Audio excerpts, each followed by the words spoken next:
Amazon বন পৃথিবীর সবুজ ফুসফুস, যেখানে কোটি কোটি প্রাণীর বসবাস।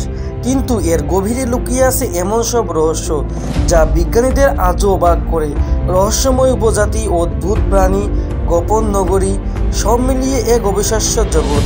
এই ডকুমেন্টারিতে আমরা আমাজনের কিছু অজানা রহস্য উন্মোচন করব। কি আছে এই বনে যা আজও মানুষের কাছ থেকে লুকিয়ে আছে? কেন একে পৃথিবীর সবচেয়ে বিপজ্জনক এবং বিস্ময়কর জায়গা বলা হয়?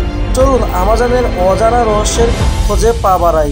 আমাজনে এমন সব প্রাণী আছে যা পৃথিবীর অন্য কোথাও দেখা যায় না। যেমন গ্রিন অ্যানাকোন্ডা, বিশ্বের সবচেয়ে বড় সাপ এখানেই পাওয়া যায়। এছাড়া আছে বিষাক্ত ডার্ট ফ্রগ, যার এক ফোঁটা বিষ 10 জন মানুষকে মেরে ফেলতে পারে। কিন্তু সবচেয়ে রহস্যময় প্রাণী হলো মাম্পি গুয়ারি, এক দৈত্যাকার জন্তু যা লোককথায় বর্ণিত হয়। অনেক উপজাতি দাবি করেন তারা এই রহস্যময় প্রাণীকে দেখেছেন।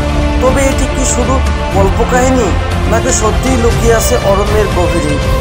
শত শত বছর ধরে একই বদন্তি ছড়িয়ে আছে। আমাজনের গভীরে লুকিয়ে আছে সোনার শহর এল ডোরাডো।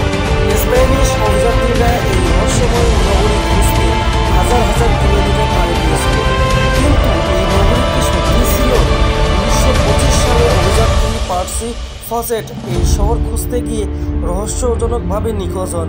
এরপর বহু অভিযাত্রী এই বনে ঢুকে আর ফিরে আসেনি। বিজ্ঞানীরা বলেছেন আমাজনের গভীরে হয়তো সত্যি লুকিয়ে আছে হারিয়ে যাওয়ার সভ্যতার চিহ্ন।